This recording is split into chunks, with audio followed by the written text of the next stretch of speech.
So right over here, she locks up with me. Always grab with one hand first, boom. So as soon as she grabs me, look what I'm doing. I'm already controlling it from over this position.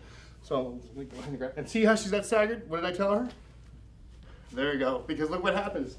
Go back to your stagger stance again. I'm gonna dump her on her butt. So right over here, it's gonna be, and then look what's happening. You can see the distance. Anytime there's distance, right over here, it's always that transition.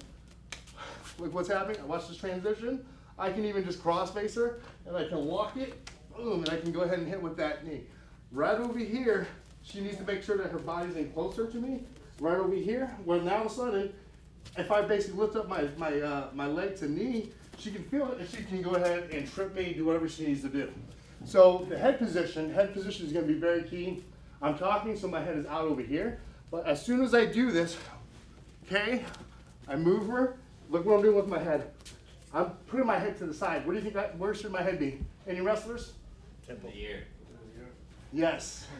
So right over here, because I'm being nice, right? I'm keeping my head up to the outside. But in reality, if I'm doing this clinch, or I'm basically locking, what do you think I'm doing with my head? I'm rolling it into her head. And if there's a ring, a cage, guess what I do? I basically pin the person, I can cross face, and I can basically put my pressure on her. And if it's a rope, the top part of her body is going to be leaning over. So this is when I can transition, or like a windshield wiper for some of you guys. I have my elbow out over here in the chest. Guess what I can do? I can make her very uncomfortable, push her body over the rope, and what do you think I'm doing from there? Boom, knees, multiple times. Okay, so the head should be facing into your opponent. And if you're smaller versus somebody that's much taller, you're basically you're using your head to kind of push their head up. And guess what happens when you push their chin up? Think about the chin as a handle.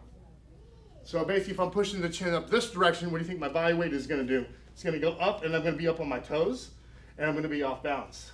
We actually had a guy that just fought, I think it was like 2 weeks ago? 2 weeks ago. It was funny. He basically trapped the person in the corner. So we basically told him, he basically pinned the person, and when we told him, go ahead and use your head for control, people in the audience were like, the hell are you talking about? So what did my guy do? Took his head, drove him. The guy's head was like over there by the ring post, like this. And what do you think he was doing? Boom, punching him and kneeing him. And then the ref had to stop it. So head position is very key in the clinch. So that was a good question. There you are.